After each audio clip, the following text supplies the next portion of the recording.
नमस्कार, स्वागत है आपका। चलिए शुरुआत करते हैं मंडे के मोटिवेशनल थॉट के साथ।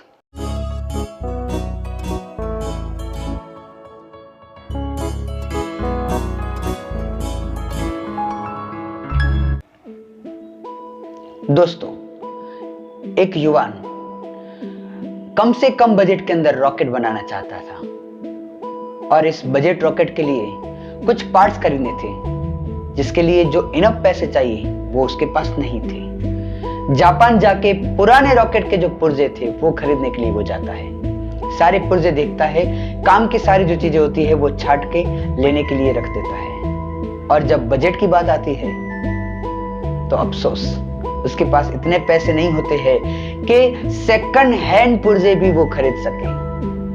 और इस बात से जो बेचने वाले थे उसे बहुत खरी खोटी सुनाते हैं। यहां तक कहा जाता है कि उसे अपमानित करके निकाल दिया जाता है और कुछ लोग तो कहते हैं उसके मुंह पे थूक दिया जाता है। पर इन सारे अपमान को भुला के वो बंदा लौटता है फिर अपने गांव, फिर अपने देश।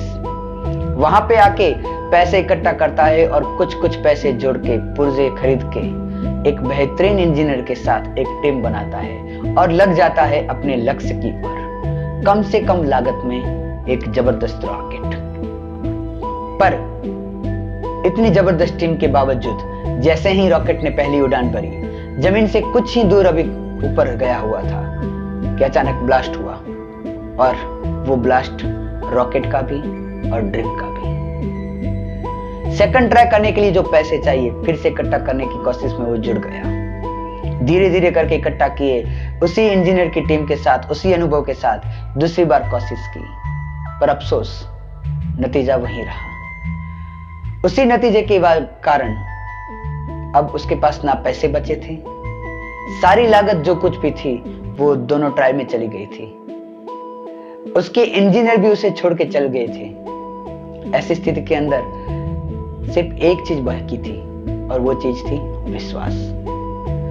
उस बंदे ने रॉकेट साइंस का आर भी नहीं जानता था, उस व्यक्ति ने रॉकेट साइंस की किताबें खरीदी, एरोनॉटिकल इंजीनियर की सारी किताबें खरीदी, बेसिक से लेके प्रोफेशनल लेवल के सारे बुक को पढ़ के जुड़ गया उसकी सारी जानकारी इकट्ठा करने के लिए। अब उसके पास इंजीनियर नहीं थे, कहीं से पैसे इकट्ठे करके पुर्जे खरीद के अपने आप उसने स्टार्ट किया एक रॉकेट का आविष्कार करने का जो कम से कम लागत में बन जाए। और यकीन मानिए, विश्वास की जीत हुई। सबसे कम लागत के अंदर उड़ने वाला रॉकेट उसने बना के दिखाया। एक समय पैसे ना होने की वजह से अपमानित करके निकाल दिया गया वो व्यक्ति आज दुनिया के रिचेस्ट पर्सन के अंदर आता है। कुछ लोग समझ गए, हम बात कर रहे हैं स्पेस एक्स और टेस्ला जैसी न जाने कितनी कंपनियों के मालिक एलन मस्क। जी हाँ दोस्तों, एलन मस्क वो बंदा है जो छोटी सी उम्र से ही पढ़ाई का जबरदस्त शौकीन है। अपने गांव में रही हुई लाइब्रेरी के सारे बुक्स उन्होंने पढ़ी हुई थी, एक भी बुक नहीं बची थी। तब किसी ने उनको विकिपीडिया के बारे में बताया और कहा जाता है कि छोटी सी उम्र में उन्होंने पूरा विकिपीडिया पढ़ डाला। वही लड़के ने आगे जाके इतनी बड़ी कंपनी की स्थापना की और आज दुनिया उसे एलन मस्क के नाम से जानती है। ये वो व्यक्ति है जो काम करते करते अपनी कंपनी में ही सो जाते हैं। ये वो व्यक्ति है जो अपना काम ज्यादा करके अपने बर्थडे को सेलिब्रेट करते हैं। नॉर्मल तौर पे 18 घंटे काम करते हैं, लेकिन जब बर्थडे होता है तब वो एक्स्ट्रा काम करते हैं। जैसे कि लास्ट बर्थडे जब था तब उनके दोस्त वेट कर रहे थे तो वो आएगा और पार्टी देगा, लेकिन उन्होंने 36 आवर, जी हाँ 36 घंटे कंटिन्यू काम करके अपना बर्थडे जो था वो सेलिब्रेट किया। ऐसे ही नहीं कोई महान बनता है। टैलेंट हो या ना हो, कोई चीज मायने नहीं रखती है। हमारे जो प्रयास है वो किस दिशा में है, वही हमें आगे सफलता की तरफ ले जाते हैं। एक दिन बिना पैसे की वजह से अपमानित हुए उस व्यक्ति को अगर हम आज दुनिया के टॉप रिचेस्ट पर्सन के अंदर देखते हैं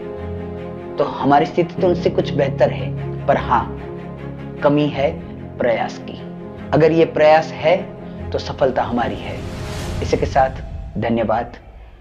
जय हिंद, जय भारत, वंदे मातरम।